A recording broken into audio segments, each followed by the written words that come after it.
Tension भी है। अन्ना मुझे चेहरे ऐसे दिख रहे जैसे कोई युद्ध के लिए जा रहा है। ऐसा नहीं है ना? नहीं। मेरे परम मित्र जिनका मेरा बंधु जैसा प्रेम है, स्नेह है, ऐसे मेरे संतोष शर्मा जिलाध्यक्ष जी, सभी पदाधिकारी, शिक्षणार्थ बहन और भाई, हिंदी में बात करनी चाहिए ना? नहीं, मेरा सत्र शुरू होने के शुरुआत आपसे एक सवाल पूछना चाहता हूं। चिंता मत करना, तो डेंजरस सवाल नहीं। पहली बार भाजपा के प्रशिक्षण के लिए आया हूं, ऐसे लोग हाथ पर करो। पहला प्रशिक्षण हो गया, अच्छी संख्या, गुड। ये दूसरा प्रशिक्षण हो गया, हाथ पर करो। और ये 3 के ऊपर प्रशिक्षण हो गए, कैसे आगे? Very good. अन्ना बहुत अच्छा कॉम्बिनेशन है, इट्स ए गुड कॉम्बिनेशन।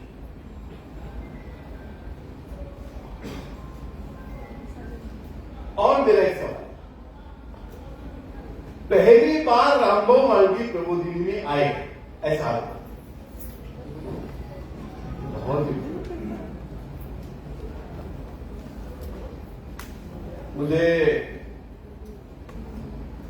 अभी भी याद है कि मैं पहली बार रामबाबू मालवीय प्रबोधिनी में आया था। मैं श्रद्धेय प्रमोद जी के साथ में था और मैं मुंबई के प्रदेश कार्यालय में आया था। मैं नागपुर में था, उस वक्त बीजेपी का काम करता था, संगठन मंत्री था। मैं प्रमोद जी को मिलने आया, मैंने उनको कहा कि मुझे कुछ बात करनी है आपसे, थोड़ी शिकायत, एक काम करो मेरे साथ में आरएमपी चले।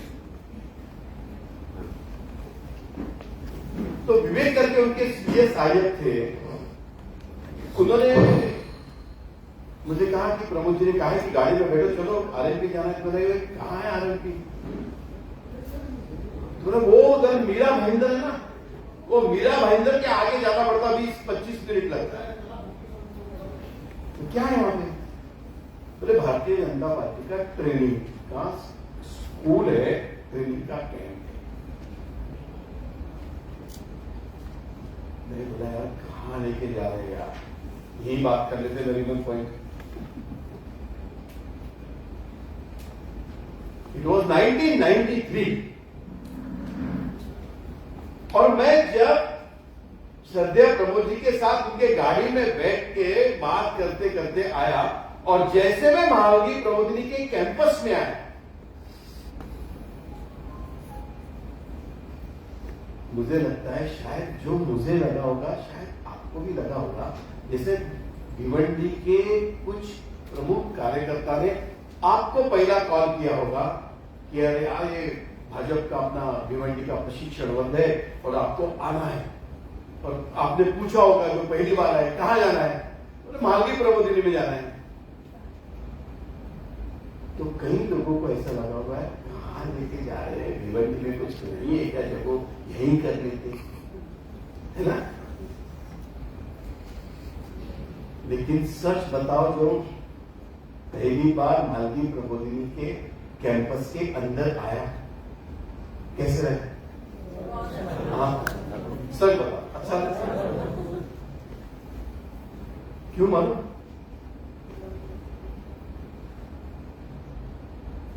मैं बहुत बार ना अन्ना बचपन में महसूस करता था कि हमारे जो मेरा जो ननियाल है, तो हमारे नाना जी हमको कहते थे वहां से 20-22 किलोमीटर दूर हम तो सूरत बैल मंडी से जाते थे।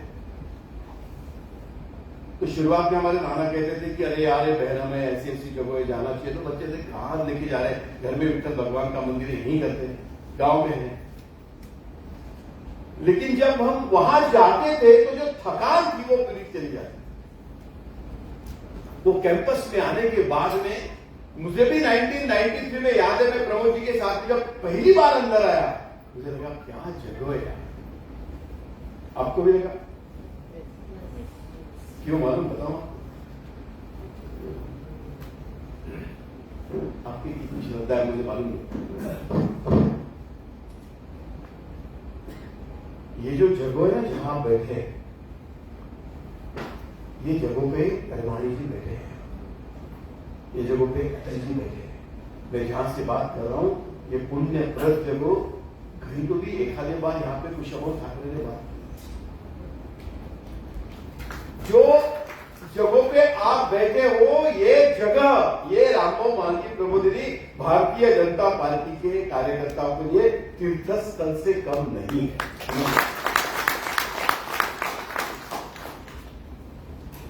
यहाँ की मिट्टी में कई नेताओं ने शब्द ब्रह्म की उपासना की है, कई कार्यकर्ताओं ने अपने भाव ब्रह्म की उपासना की है। ये जगहों पे कई बड़े बड़े चिंतन हुए हैं, ये चिंतन की वजह से पार्टी यहां तक पहुंची है। ये जगह साथ है, ये रिसोर्ट नहीं है, ये होटल नहीं है, नहीं। और इसलिए यहां आने के बाद में लगता है कि ये जगहों में कुछ तो भी अलग पन है। और अन्ना मैं बहुत बार इसको दोहराता हूं कि ये रामभाऊ मांझी प्रबोधिनी में जो सत्र चलते हैं उसके अंदर के जो शब्द है, जो जुबान से निकलते हैं, शायद उसमें ताकत कम है, लेकिन यहां की खामोशी ज्यादा बात करती है, ज्यादा बात करती है। सुनने की ताकत होनी चाहिए। ये प्रशिक्षण वर्ग का उद्घाटन हो रहा है, आप 2 दिन यहां पर रुकने वाले हो। मेरी पहली प्रार्थना है,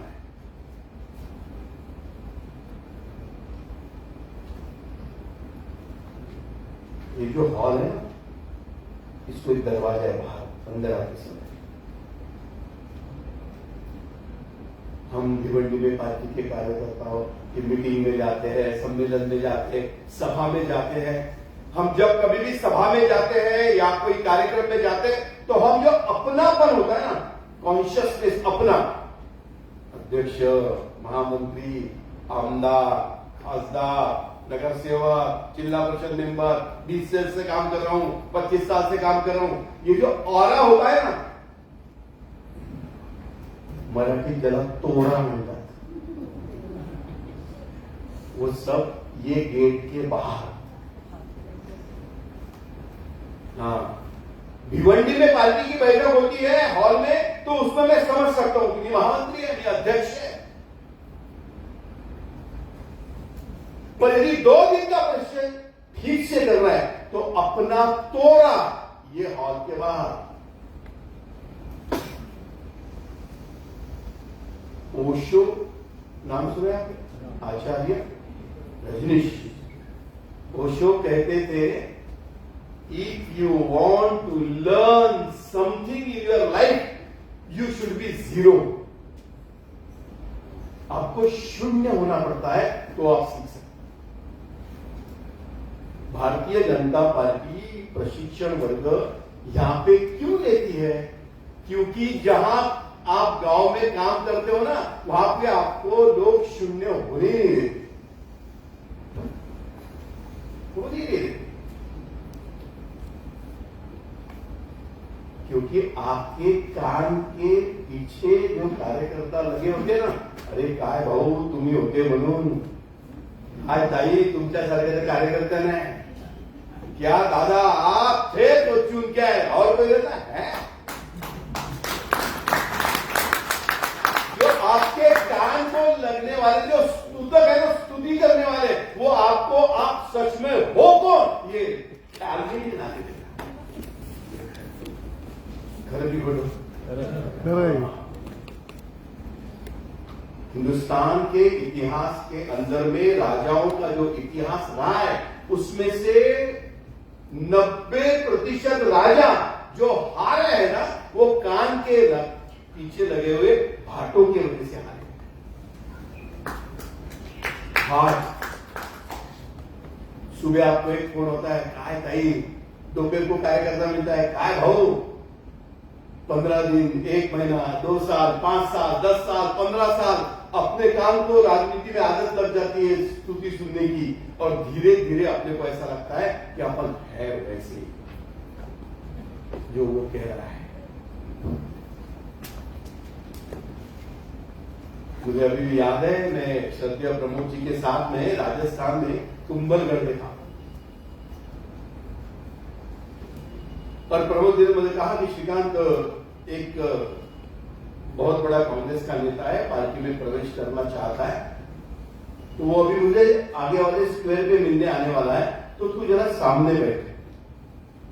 मुझे अभी भी अन्ना याद है, वन है तेरी गाड़ी की, व्हाइट कलर की, और श्रद्धेय प्रमोद जी पीछे बैठे, मैं सामने बैठा। सामने चौक में 8-10 किलोमीटर के बाद में एक नेता आया, यंग डायनामिक स्मार्ट, एक 8-10 ट्रैक्टर पट्टू लेकर, बड़ा बुके। ये गाड़ी लेफ्ट में आई,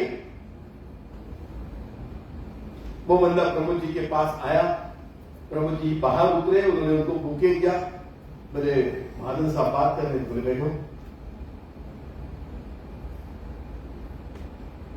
वो वहां प्रमोद जी के बाजू में बैठा, गाड़ी स्टार्ट हुई, जैसी स्टार्ट हुई उन्होंने प्रमोद जी को कहा, क्या साहब आज आपका भाषण हुआ है, मैंने तो जिंदगी में ऐसा भाषण नहीं सुना।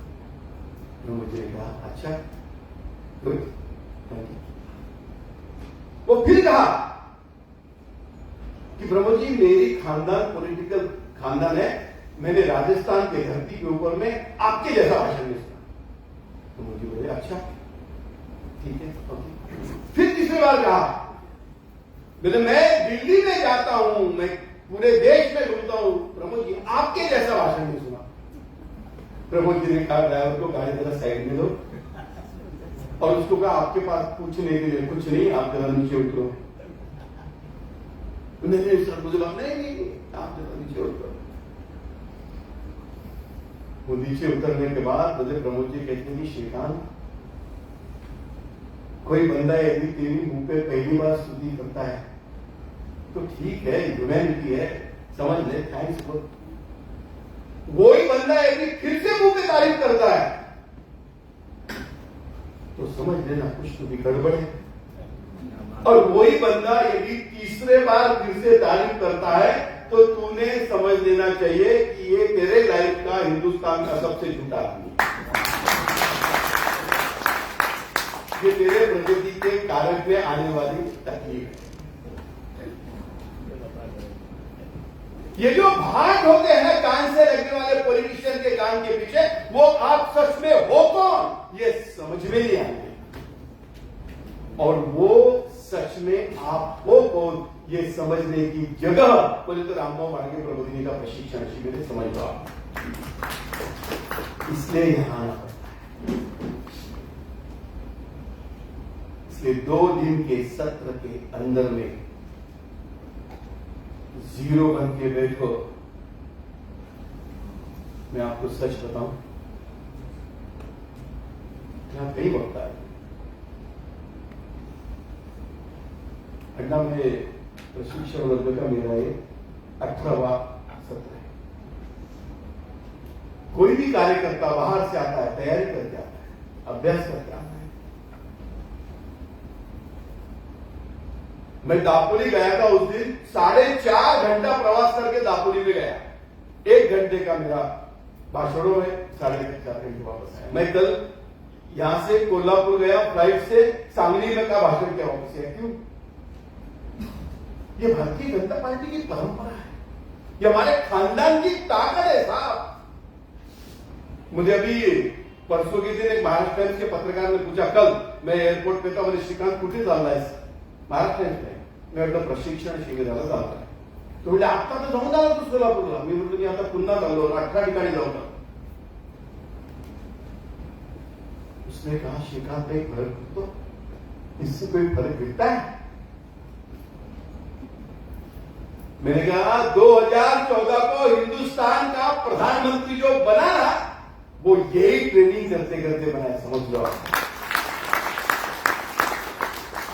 ये ताकत है क्योंकि भारतीय जनता पार्टी का विश्वास है कि लोग बदल सकते हैं, आदमी में बदलाव आ सकता है यदि वो सोचे, यदि वो सोचे।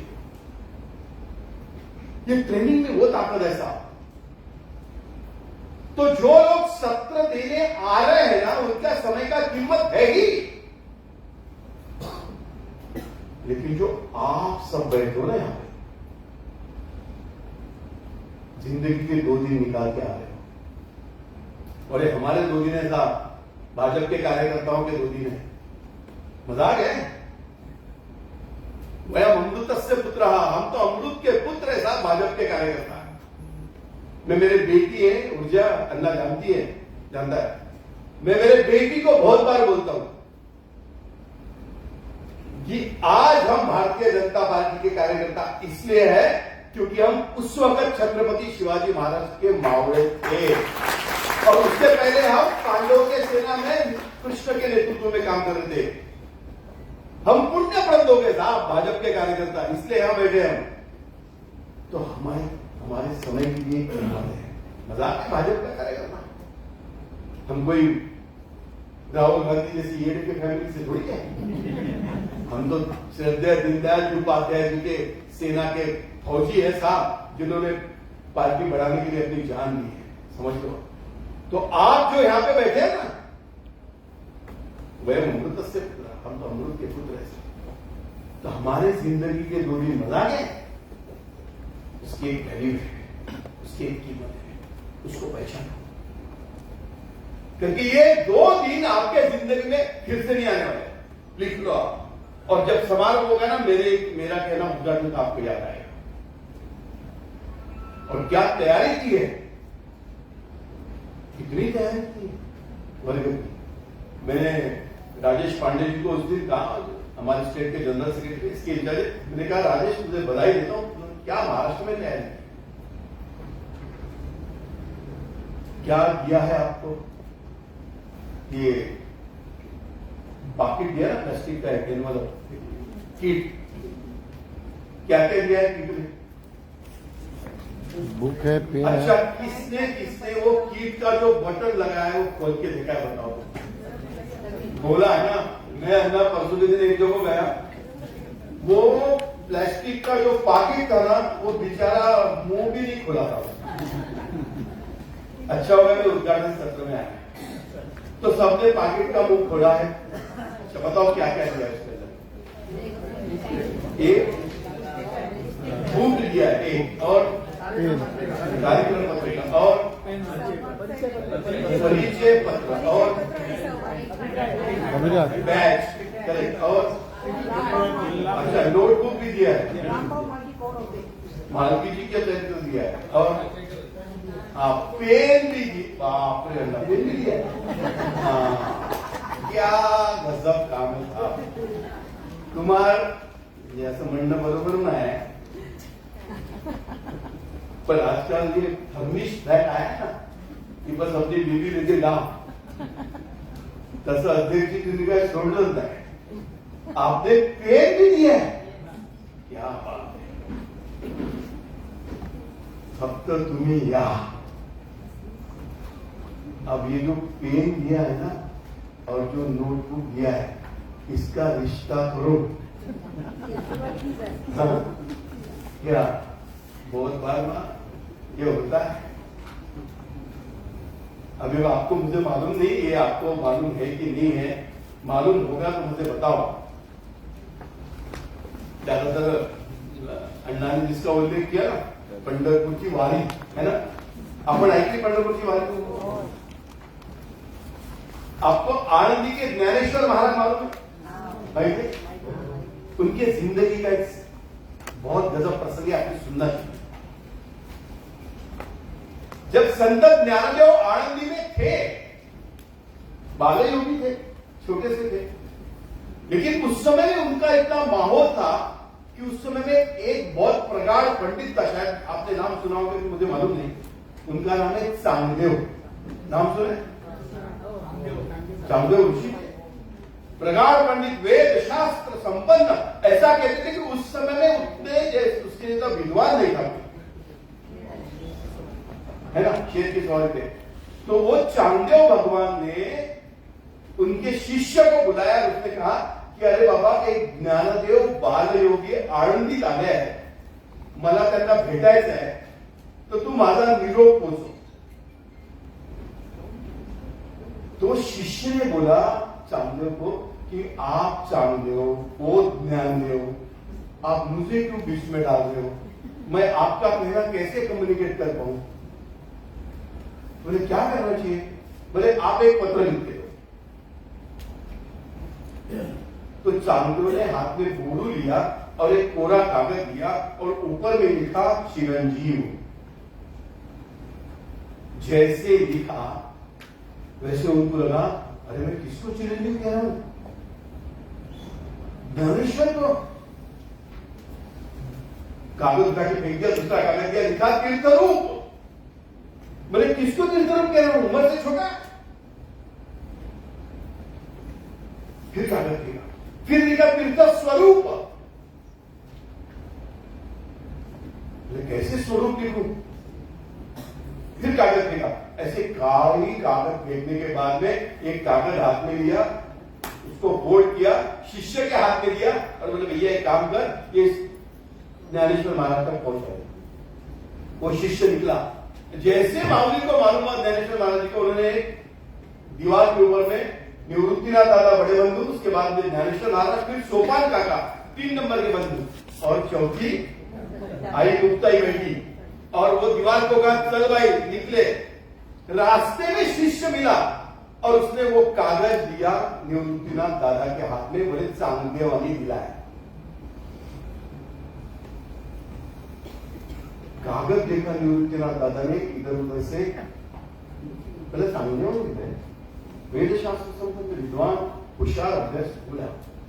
वो वैसा का वैसा कागज निवृत्तिनाथ दादा हाथ में देते ज्ञानेश्वर महाराज जी के। ती तो माऊली है, इन्हीं डोळे पड़ने आ गए। वैसा का वैसा कागज दिया सोपान काका के हाथ में। सोपान काका ने इधर से देखा उधर से देखा, उनको समझ में आया कि ये डिपार्टमेंट अपना नहीं, ये पिछला डिपार्टमेंट है। वो कागज वैसे के वैसा आई जगदम्बा मुक्ताई का दिला। ऐसा देखा कागज मुक्ताई ने, फिर ऐसा देखा, फिर ऐसा देखा, फिर ऐसा देखा और उस शिष्य को पूछा कौन दिला है? मैंने चांदेवानी ती तो मुक्ताई जगदंबा, ती थोडी सोडते कोणाला. मुक्ताईने म्हणलं एवढा शिकला चांदेव तरी कोराच्या कोरात राहिला. 2 दिवसात आपला चांदेव होणार नाही याची काळजी घ्या. 2 दिन के प्रशिक्षण में ज्ञानदेव होना है कि चांदेव होना है तय करो. और इसलिए मैं अभी वहां पे हॉल में था तो एक नेता है तो मैं श्रीकांत जी आप बढ़िया भाषण करो, मैं आता हूं, मैं लंबे भाषण आज नहीं करने वाला, उद्घाटन पे बोलूंगा, लेकिन मेरा विषय मैं भाषण करके नहीं. और इसलिए मैंने आपको पूछा कि क्या क्या दिया है. उसमें से जो किताब आपको दिया है वो किताब का 47 नंबर का पेज खोलो. किती नंबरचा? 47 नंबरचा. उघडलं सबने बोला क्या? लिखा मराठी में, लेकिन मैं हिंदी में भाषण करूंगा. मैं क्यों आपको ये पेज खोलने लग रहा हूं मालूम आपको? आप में से कितने लोगों को हनुमान चालीसा मालूम है? बरोबर. जय हनुमान ज्ञान सागर, जय भक्ति सुखी लोको जागर, राम गुरु तत्व तत्मान महावीर मित्र बने. बरोबर. उसमें तुलसीदास जी ने कहा है जो यह पढ़े हनुमान चालीसा हो सिद्ध सखी गौरी सा तुलसीदास सदा तेरा. वो नाथ को कहते हैं यदि हृदय में डेरा करना है तो जो यह पढ़े हनुमान चालीसा. हमारे यहाँ बहुत बार कई भक्त ऐसे करते हैं, नहा रहे और टॉवल से चल रहे जय हनुमान ज्ञान गुरु सागर. वो हनुमान जी गदा लेके आएंगे तो पहले हिसाब करेगा. जो यह पढ़े हनुमान चालीसा, जो यह रटे हनुमान चालीसा नहीं. समझ लो आप, पढ़े, पढ़ना पड़ता है क्योंकि यदि पढ़ोगे तो ही समझोगे. जो नहीं पढ़ेगा वो नहीं समझेगा. जो रटता है वो पढ़ता नहीं है. इसलिए मैंने कहा 47 नंबर का पेज खोलो, क्योंकि जो ये पढ़े और उसके अंदर का पहला वाक्य मोदी जी का है वो सबको पढ़ना है। जोर से पढ़ो। भारत आशा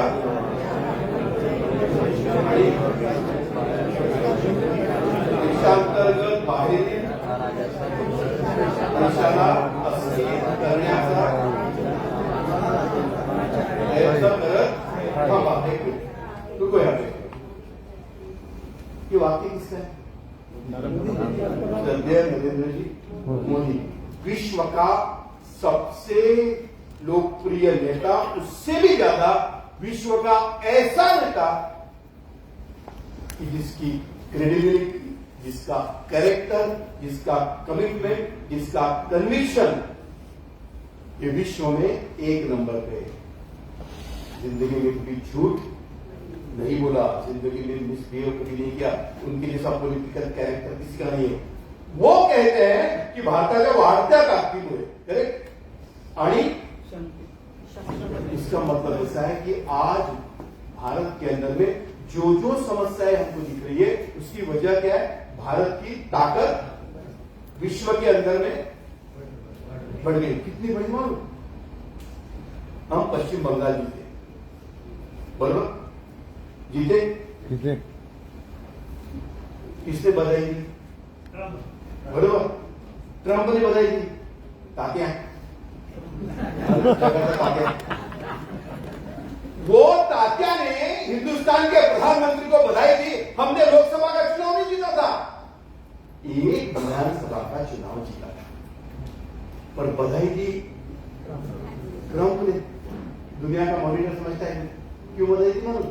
क्योंकि बीच में जो हम पे सैंक्शन लगाए थे और हमारे नेता शांत बैठकर उसका हिसाब कर रहे थे, उसको समझ में आया कि अब कुछ तो भी बटरिंग करना पड़ेगा, इसलिए बधाई की। क्योंकि हम विश्व के अंदर में पूरी ताकत बन के उभर रहे हैं।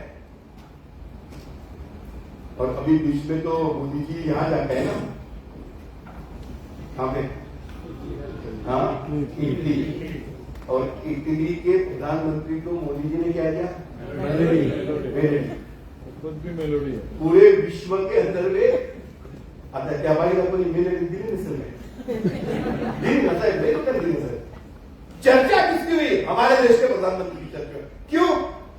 ये कहां तक है ना कि वो जो पार्ले लिखा था ना, उसके शेयर्स बढ़े और बाद में लोगों को समझ में आया कि तो ये पार्ले एक कंस्ट्रक्शन कंपनी है जिसके शेयर बढ़े। क्योंकि हमारी ताकत विश्व के अंदर में बढ़ रही है, हमारी क्षमता बढ़ रही है, और जितने भी प्रॉब्लम है ये वजह क्योंकि हम बढ़ रहे हैं। अब उनका आखिरी का वाक्य करो। त्यांना भारत आशा, मैं सबका मुंह खुल रहा है देख रहा हूं, मुझे आदत सबसे आंखों में आके बात करने की, करके सबको बढ़ना है। त्यांना भारत आशा,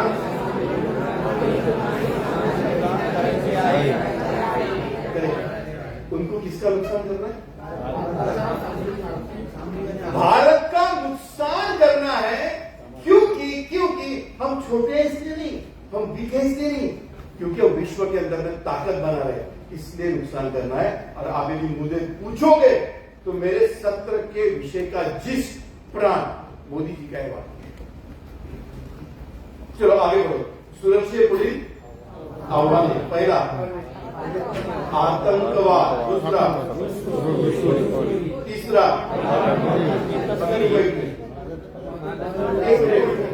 एक मिनट, बनावट,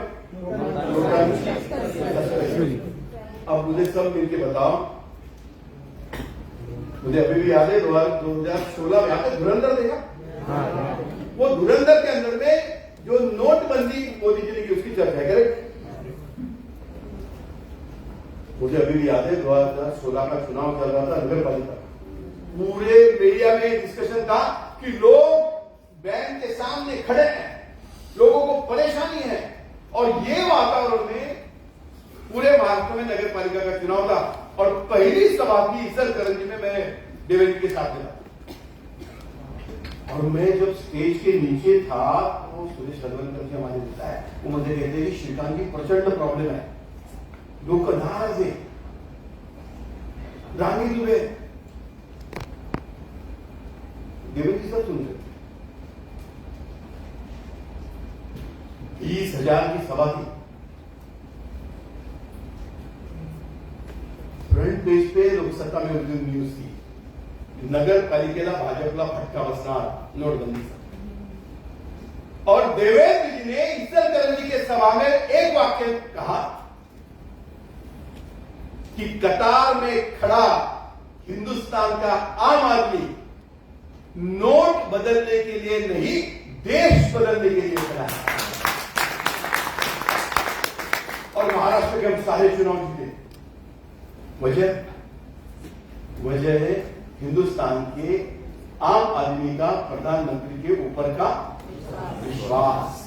अब ये उनकी बात, अब हमारी। अब आप सब मिलके बताओ, भिवंडी में बहुत बार पेट्रोल पंप पे जाते हैं और हमारी एक नोट उनको देते हैं 500 की ज्यादा। और बहुत बार ऐसा होता है कि पेट्रोल पंप वाला होता है, सामने नोट जरा नकली है, ये चल नहीं सकती, बरोबर। हम क्या करते हैं, वो ये खीसे में रखते और दूसरी नोट देते। अभी तक कितने कार्यकर्ताओं ने अपनी ऐसी नोट की पुलिस स्टेशन में कंप्लेंट की? हम नहीं करते। अब ये नोटबंदी का विषय क्या केवल श्रद्धेय मोदी जी का है, हमारा? हाँ, एक प्रॉब्लम है, वो अपने पास आई कैसे, ये मालूम होना चाहिए। बहुत बार उसकी दिक्कत है। पर नोटबंदी ये शब्द की अपनी जिम्मेदारी क्या है? अपनी जिम्मेदारी है कि इस विषय को लेकर हमने, यदि नोट बदलती है तो पुलिस स्टेशन में जाना चाहिए। आगे का बढ़ो। माधव सीमेवर, रुको एक मिनट, हम पश्चिम बंगाल जीते। अभी आप न्यूज देख रहे हैं, सुरेंद्र जी के कहने से क्या वातावरण है? लोग उठा के भाग रहे हैं, क्योंकि सीमेवर का जो अतिक्रमण है, शब्द आप ठीक से समझ लो।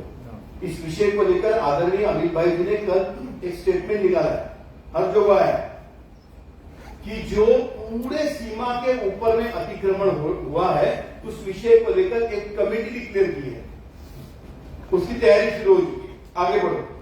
शस्त्रास्त्रांची उसका उपाय बताया। क्या उपाय? सेमिनार,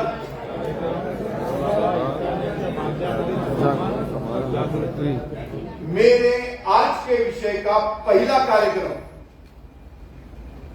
करके मैंने कहा कि ये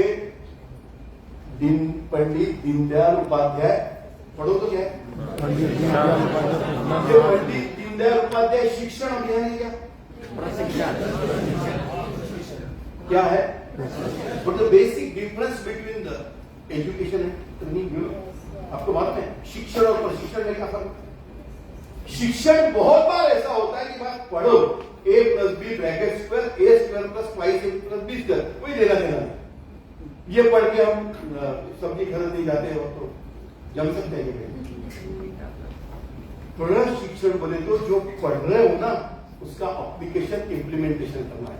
करके मेरे सत्र का पहला एप्लीकेशन, पहला इंप्लीमेंटेशन भिवंडी शहर के अंदर 1 महीने के बीच में हमको इस विषय को लेकर पूरे शहर में कैंपेन करना है।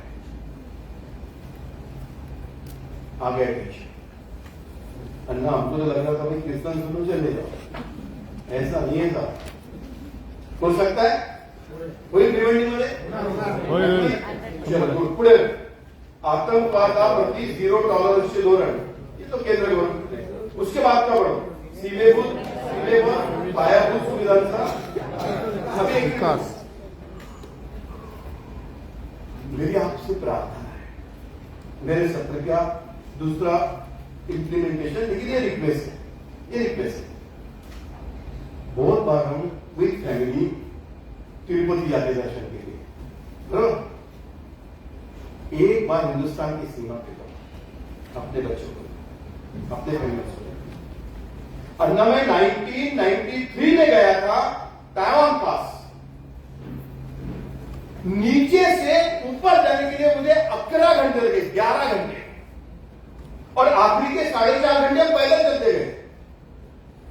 हिंदुस्तान का प्रधानमंत्री बना नरेंद्र भाई मोदी, देशभर आज 90 मिनिटात टाइमापासून वाढवलं जातं, 90 मिनिट।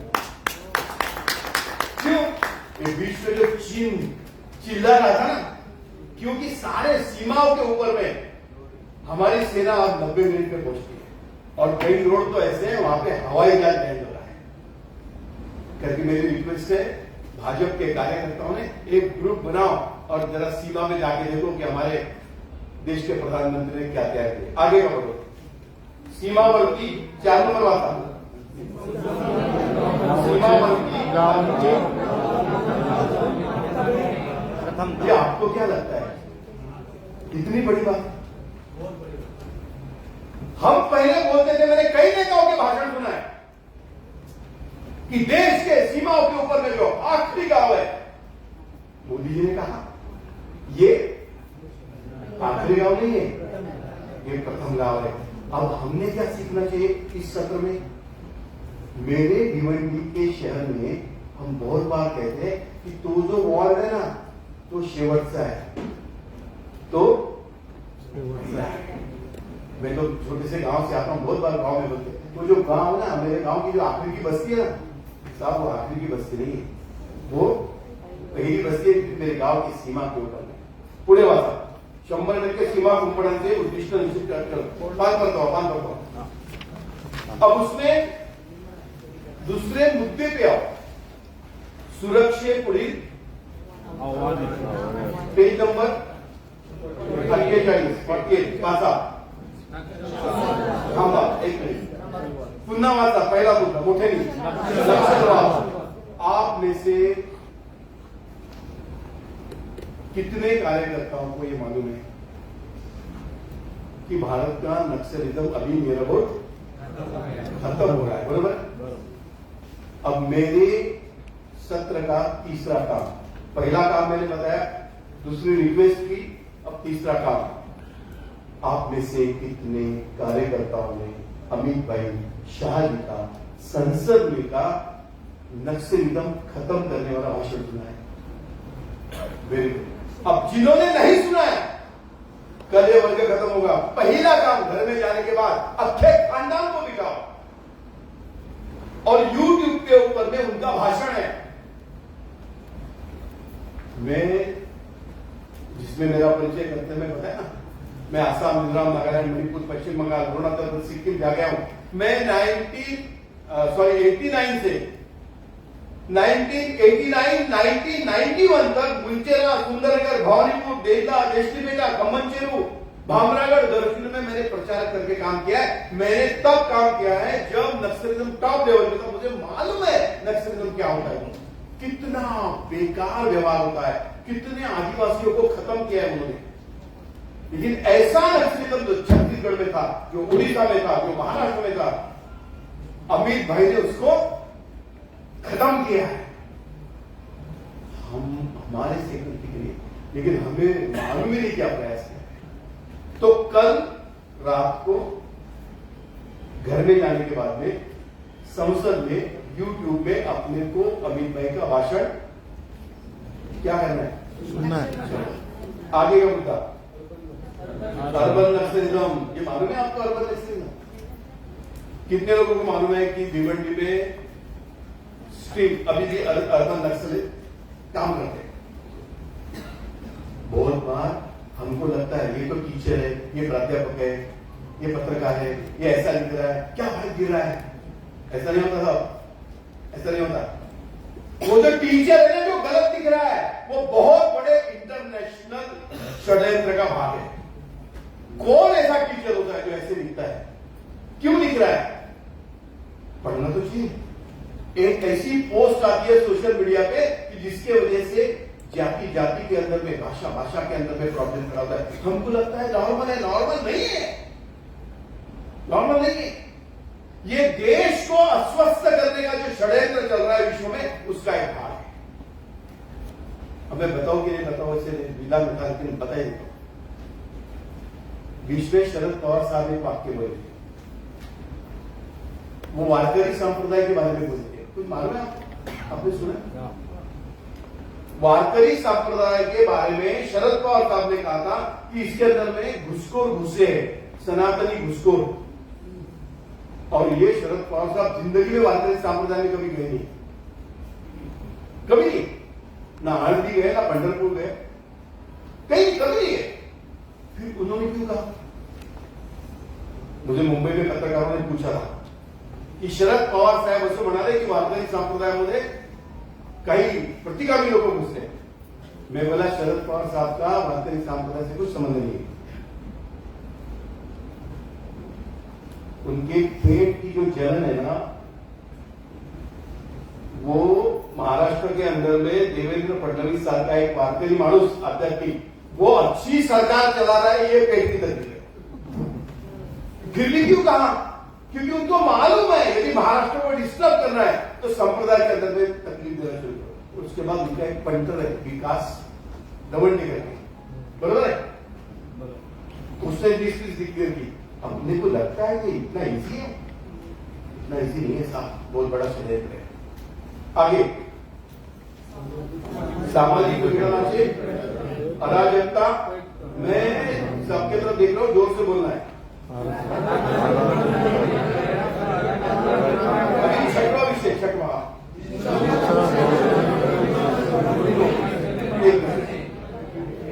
हम लोग लोकसभा हारे। मैं लोकसभा इलेक्शन व्यवस्थापन समिति में प्रदेश में काम कर रहा था। मैं जब दिंडोरी गया, 6 दिन था, मैंने वहां से रात को 1:30 बजे देवी जी को कहा we are going to lose the election, हम चुनाव हार रहा है। क्यों?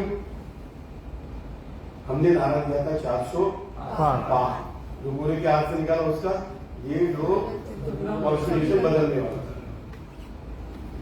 हम ना कांग्रेस से हारे, ना सेना से हारे, ना एनसीपी से हारे, हम हारे नरेटिव से। हम नरेटिव से। और आप लिख लो आज की तारीख, आज का समय, आने वाले 10 साल भी हमको कांग्रेस हरा नहीं सकती साहब, नहीं हरा सकती। उनके पीठ के इतने बैगेजेस है, कैसे हराएंगे वो?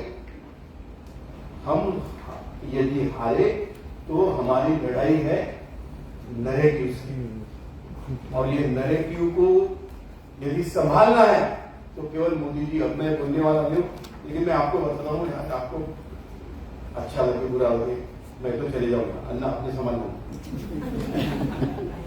शायद सोशल मीडिया का सत्र होगा, ये आप में से कितने लोग अपने फेसबुक के अकाउंट पे मोदी जी का वाक्य आया है पोस्ट करते हैं, अमित भाई का वाक्य आया है पोस्ट करते हैं।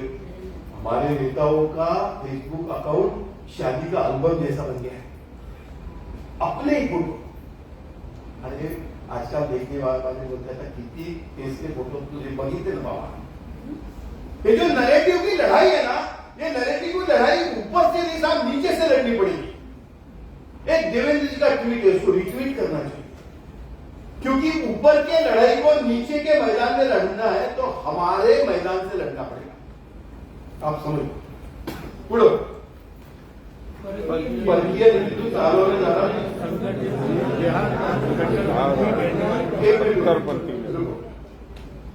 अन्ना ने मेरा परिचय करके समय बताया कि मैं अनाथ में काम कर रहा हूँ, 6 साल से काम कर रहा हूँ। मेरी बड़ी एनजीओ है, भगवान की कृपा से मैंने अभी तक 1261 बच्चों को अडॉप्ट किया है।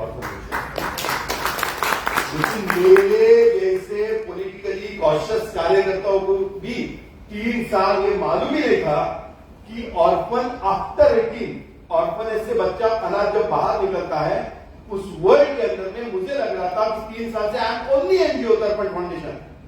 3 साल के बाद मुझे लगा ऐसा नहीं है, एक एनजीओ है जो 18 साल से काम कर रही है, और वो एनजीओ बच्चों को ऑर्फन से निकालती है और उसको क्रिश्चियन बनाती है। मेरी चीज को 3 साल मुझे लग रहा था तो नॉर्मल एनजीओ है, एक नॉर्मल बोर्ड लगा है, पर पैसा आ रहा कहां से? कौन ला रहा पैसा? इतना पैसा कहां से आ रहा है? भिवंडी शहर के अंदर में भारतीय जनता पार्टी के कार्यकर्ताओं को उसका तृतीय नेत्र खोलना पड़ेगा, समझ लो आप। और कॉशियस होके देखना पड़ेगा, कॉशियस होके। कौन है, कहां से आया है, क्या करना चाहता है, कौन सी एनजीओ है, इतना खर्चा क्यों कर रही है, इतना बड़ा कार्यक्रम कैसे करती है, छोटा ऑफिस दिख रहा है लेकिन लोगों का आना जाना इतना क्यों हो रहा है। ये अपने विरोध का बहुत बड़ा षड्यंत्र है जो अपने को संभालना पड़ेगा। पुणे उपाय पहला, नक्सलवादी कठोर धोरण। चलो ये मत पढ़ो, अभी आ जाओ लोक संख्या असंतुलन। पढ़े, जोर से पढ़ो। अवैध, एक मिनट रुको। हम कोई भी धर्म के उपासना पद्धति के विरोध नहीं है, वो हमारा संस्कार नहीं है। मैं केरल में चुनाव का इंचार्ज था, 27 दिन का, मेरे जिले का अध्यक्ष था जस्टिन जैकब।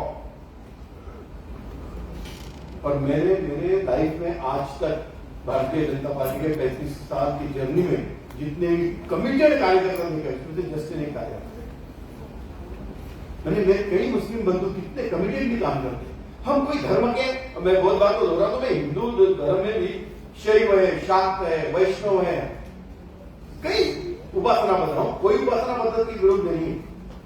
लेकिन यहां देश आता है उसमें से देखो अवैध घुसखोरी, जो ममता बनर्जी चिल्ला कर कह रही थी कि ऐसा कुछ है नहीं। सुरेंद्र अधिकारी जी के शपथ से लोग जो अपने हैं वो अपने ही हैं,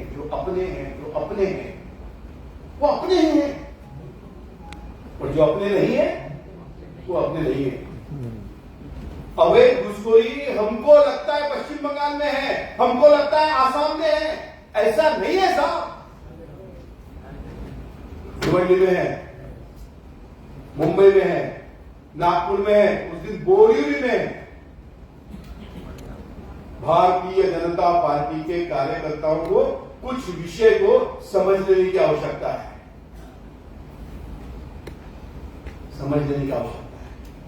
क्योंकि हम जो पार्टी को रिप्रेजेंट करते हैं उसके अंदर जाते ही पार्टी कार्यालय में पहला वाक्य लिखा होता है राष्ट्र प्रथम, बाद में पार्टी और बाद में थोड़ा उल्टा होता कभी पर ठीक है। ये विषय को देश करके देखना चाहिए, देश करके, और वो ऐसे कि हम लोग जब बचपन में थे तो सारी चीजों को देश करके देखते थे। आप पहली दूसरी क्लास में जब थे ना तो थोड़ा जस्ट दुसऱ्या वर्गातलं, तिसऱ्या वर्गातलं इतिहासाचं पुस्तक, भूगोलाचं पुस्तक याद आहे? उसका पहला पान क्या था? पहले पान प्रतिज्ञा, हाँ, बाल भारतीय पुस्तक, हाँ, प्रतिज्ञा क्या थी? प्रतिज्ञा भारत माझा देश आहे, सारे भारतीय माझे बांधव आहे, माझ्या विषयावर माझं प्रेम आहे, या विषयाची समृद्धीने नसलेल्या परंपरांचा, बरोबर? आप जब ग्रेजुएशन को गए, बीकॉम, बीए, बीएससी, बी, आपके करिकुलम के किताब पे जो पहला पेज है नहीं, किसने उड़ाया? किसने हिम्मत की?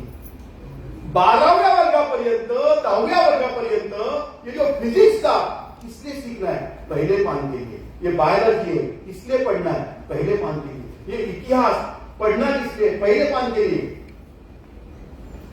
10वीं तक संस्कार था, जैसा first year, second year, final आया, पान गायब, पर परिणाम I am a king, my wife is queen, my son is prince, my house is king.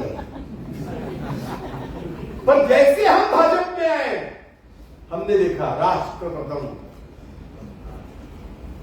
और ये जो विषय है ना, अवैध घुसखोरी, बळजबरी, प्रलोभनाने धर्मांतरण, धार्मिक आधारावर लोक संख्या असंतुलन, ये तीनों भी चीजों को यदि देखना है तो भारतीय जनता पार्टी के कार्यकर्ताओं ने तीसरा नेत्र देशभक्ति का खोलने की आवश्यकता है। और तो इसको देख पाओगे तो देख नहीं पाओगे। उसका उपाय बताया है, पहला पढ़ो जोर से।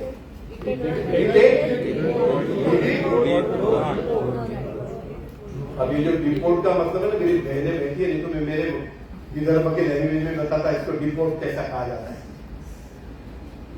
यदि डिपोर्ट करना है, यदि यहां से निकालना है तो डिलीट करना पड़ेगा, और डिलीट तभी होगा जब आप डिटेक्ट करोगे, और डिटेक्ट करने का काम शुरू हो चुका है भारतीय जनता पार्टी के कार्यक्रम के तहत। साहब, मेरी आपसे विनम्र प्रार्थना है, ये अभियान को पॉलिटिकल अभियान मत बनाए।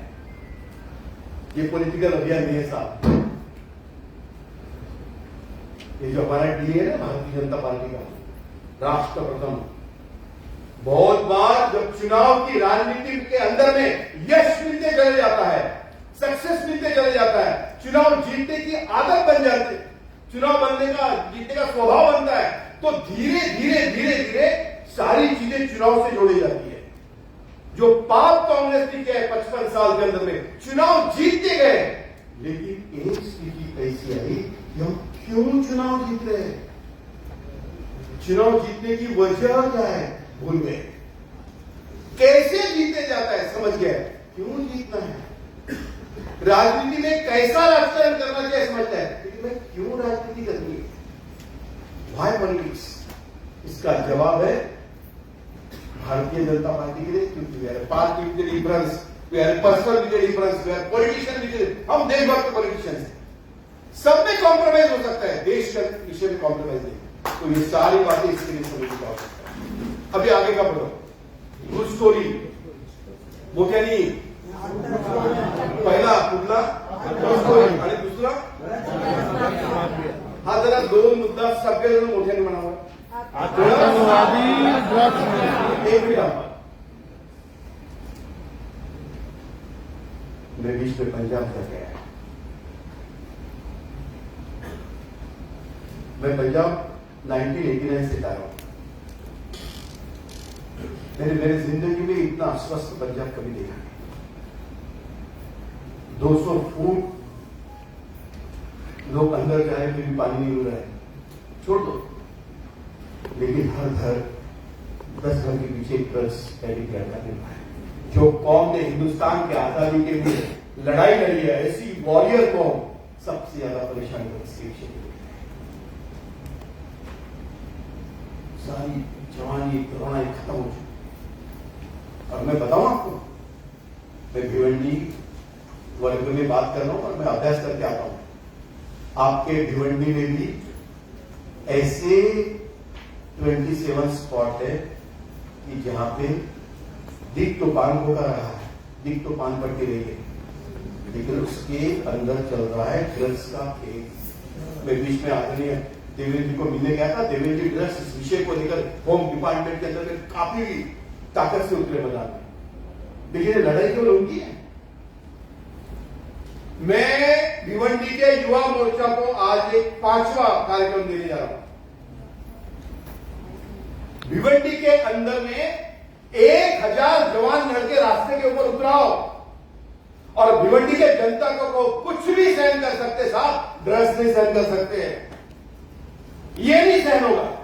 एक बार एक हुंकार को दो ताकत के साथ। तो मैं आपको बताऊं, राजनीति की तरफ, लेकिन आने वाली पीढ़ी हमको माफ नहीं करेगी, समझ लो। ये ड्रग्स का विषय भारतीय जनता पार्टी के कार्यकर्ता के लिए सबसे सीरियस विषय। आगे का पढ़ो, संगठित देश विरोधी हालचाली से और उसका उपाय बताया, वो जोर से पढ़ो।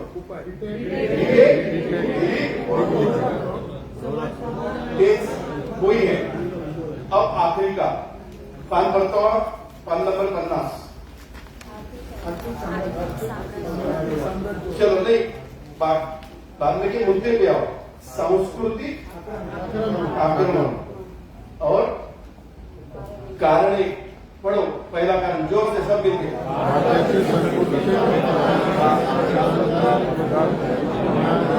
बस मैं आपको बताऊं, हिंदुस्तान के सामने यदि सबसे बड़ी चुनौती आज यदि कोई है तो भारत के अंदर में छुपा हुआ जो भारत है जो 50, 55, 60, 65 साल के अंदर में कांग्रेस के राजनीति ने बाजू में किया था और जिसको मोदी जी लाए हैं, वो छुपे हुए भारत का अभिमान लाने की आवश्यकता है। छोटी बात, हम टीवी के सीरियल देख रहे हैं आजकल, जो गंदगी फैमिली में बताई जाती है, अपनी फैमिली वैसी नहीं है साहब, चीज को समझो। फिर भी बता रहे, अभी मैं कुछ दिन पहले मेरे घर में मेरे बेटों को लेकर बैठा था और वो एक टीवी का सीरीज देख रहे, सीरियल देख रहे और वेब सीरीज थी, और वो web series Marathi web series थी। और आप यकीन नहीं करोगे, वो सीन ऐसा था, मैं तो बाहर निकल रहा, जाते जाते मेरे बेटे को बाय करने के लिए निकला, तो बोले पापा 2 मिनिटं बसा, तुमच्या मित्रांनी डायरेक्ट केलेली फिल्म है। मेरा एक अच्छा मित्र है, मराठी का बहुत बड़ा डायरेक्टर है। सीन ऐसा था, मेरा आई वॉज शॉक, मैंने उसको फोन भी किया कि एक बेटी बताई थी टोरेंटो से आई हुई, वो सीन के अंदर में वो गेट के अंदर आती है और अपने भाई को बोलती है जोर से चिल्लाकर, अरे ट्राय टू अंडरस्टँड, मला टोरेंटोवरून पुन्हा कॉल आलाय आणि मी पुन्हा जॉईन होते, आता माझा पॅकेज मोठं झालं आहे। वो भाई उसका दौड़ते दौड़ते आ रहा है सीन में, उसको हाथ कर रहा है और उसको कहते कि आज सेलिब्रेट करूया। ऐसा कहने के बाद में वो बेटी कहती डैड को फोन लगाओ, और देखो खेल यहां से शुरू है। वो बेटी बड़े भाई को कह रही है कि डैड का फोन लाओ। वो डैड को फोन लगा के वो कोई कॉर्पोरेट में बताया अंदर बिजी, बेटी का फोन उठाता है और बेटी बताती है कि बाबा dad you try to understand, मी पुन्हा टोरेंटोला जाते, मला मोठं पॅकेज मिळालं। वो उधर से चिल्ला के बोलता है, अरे कांग्रेचुलेशन बेटा, हार्टिएस्ट थैंक्स, मैं शाम को आ रहा हूं, सेलिब्रेट करेंगे। शाम को वो आते हुए बताता है आणि ती मुलगी त्याच्या आईला असं म्हणते की आई टोरेंटोचा पुन्हा कॉल आलाय आणि मला डबल पॅकेज। आणि म्हणते व्हाट ए न्यूज। आणि वो जो कैमरा है ना, वो पूरे सोसाइटी से ऊपर ऐसे लाते हुए बताए और पूरे ड्रेसिंग रूम में कैमरा आता है और वो माँ उसको खड़े रहकर बताती है कि बेटा आज सेलिब्रेट करेंगे। और 1 सेकंड के बाद में शाम को पूरी फैमिली, हस्बैंड, वाइफ, बेटा, बेटी, टिपिकल महाराष्ट्रातलं उच्च वर्गीय मराठी कुटुंब पूरे राउंड टेबल में बैठने के बाद वो बेटी मां को कहती है कि आई तुझा तोच ब्रँड आहे का की तू ब्रँड बदलवलाय। आई मुलीला असं म्हणते की तुझा तू बदलवलाय, माझा तोच आहे। वडील मुलाला असं म्हणतात की आपण दोघांचा ब्रँड कॉमन आहे आणि म्हणतात की आपण सेलिब्रेट करूया। तो सीन पाहिल्यानंतर मी त्या डिरेक्टरला फोन केला की मुलीला चांगलं पॅकेज मिळालंय। सेलिब्रेशनची ही परिभाषा आहे की अख्ख्या कुटुंबाने दारू सोबत केली पाहिजे, ही संस्कृती आहे, हे कल्चर आहे। काय इस्टॅब्लिश करत चालू आहे आपण, इसको प्रतिष्ठा आहे। दारू पिणं हा ज्याचा त्याचा व्यक्तिगत विषय, मला त्याच्यात नाही शिरायचं, असू शकतो, पण प्रतिष्ठेची परिभाषा, भारतीय संस्कृती परंपरा, मी त्याला फोन करून म्हटलं अरे बाबा तुला जर हा एन्जॉय करायचा पार्ट होता तर अख्खी सोसायटी घरी जेवायला बोलवायला पाहिजे होती। चौघ जण वाईन पीत बसतो, हे सेलिब्रेशन की डेफिनेशन है। हमको ये छोटी बात लगती है, लेकिन जनरेशन टू जनरेशन जो चेंज लाने की आवश्यकता है, उसके ऊपर में आया हुआ बहुत बड़ा आक्रमण है, समझ लो आप। अजूनही भारतीय जनता पक्षाच्या प्रमुख कार्यकर्त्याचा बर्थडे केक कापून, बीच में तो मैं बर्थडे देखा है नेता का ना, वो बड़ा केक और वो बंदा तलवार से केक काटता है। मी म्हणलं शिवाजी महाराज जर आले ना तो पहिले तुझा अफजल खान करत। मला केकला विरोध नाहीये, समजून घ्या, नवी पिढी आहे, आवडते, पण चाटो मत, बांटो। वो हमारी संस्कृती आहे। मला तर कधी कधी वाटतं की का भयान आक्रमण जे या देशावर चाललंय ते आपण समजून नाही घेत आहे। आज भी हमारे घर के अंदर के बर्थडे दिए बुझा के करते हैं, मेणबत्तियां लावलेल्या हैं, बरोबर? हाँ? अच्छा, फैन से फूक रहे क्या? नहीं। हमारे शरीर के अंदर का जो प्राण है, जो सांस है, अपनी सांस जिसके वजह से हम जिंदे हैं और जो बढ़ रही है, इसलिए वार दिवस लगाए हुए दिए को अपने प्राण से बुझा रहे हैं। वार दिवस है का घट दिवस है? हम तो तेज के उपासक हैं, हम तो सूर्य के उपासक हैं। आप में से कितने लोगों को मालूम है कि इसके ऊपर में जर्मनी में रिसर्च हुआ है? बेटे के चेहरे के इर्द गिर्द यदि तिल का तेल और कपास की बात और दिया लगा के यदि हम उसके इर्द गिर्द घुमाते हैं तो वहां पे एक्सट्रीम पॉजिटिव एनर्जी डिलीवर होती है। It's a combination of environmental science and energy science. बताओ भाई बेटों को, यदि पुराने जमाने में बंदा फिल्म में भी मरता था तो दिया ऐसा फट फट फट फट करके बुझा जाता था। मैंने मेरे एक दिन बेटी को कहा कि दिवाळीला दिवे लावतात का विझवता? लावतो ना। फिर हमारे बेटे का बर्थडे हम अभी भी दिया बुझा के कर रहे हैं। ये छोटा षड्यंत्र नहीं है, ये बहुत बड़ा षड्यंत्र है। और विश्व जो भारत की तरफ देख रहा है ना मॉल की तरफ देख रहा है, ना बड़े बड़े रास्तों की तरफ देख रहा है, ना बड़े बड़े पुलिया की तरफ देख रहा है। विश्व भारत के तरफ जो देख रहा है ना, वो भारत के तरफ देख रहा है। और हमारे ऊपर में बहुत बड़ा जो चुनौती का माहौल है वो हमारा भारत जीने का है और उसकी लीडरशिप बीजेपी के कार्यकर्ताओं ने करनी चाहिए। बस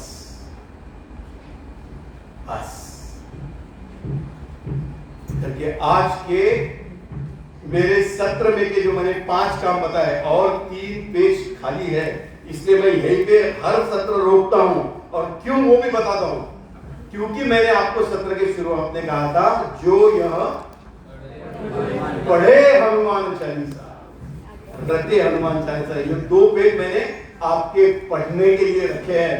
और मैं भिवंडी में प्रवास अन्ना करूंगा और पूछूंगा कि जो यह पढ़े हनुमान चालीसा यदि हो सिद्ध सखी गौरी सा तुलसीदास सदारी चेरा कीजे नाथ हृदय, वो यदि नाथ को हृदय में करने के लिए पढ़े कहा है तो पार्टी को हृदय में रखने के लिए आपने ये बाकी के 3 पेज पढ़ना चाहिए, ऐसी आपको प्रार्थना करता हूँ। भिवंडी के अध्यक्ष जी, आपने मुझे बुलाया, अन्ना आपने आग्रह किया और आपने मुझे सहन किया, बहुत बहुत धन्यवाद।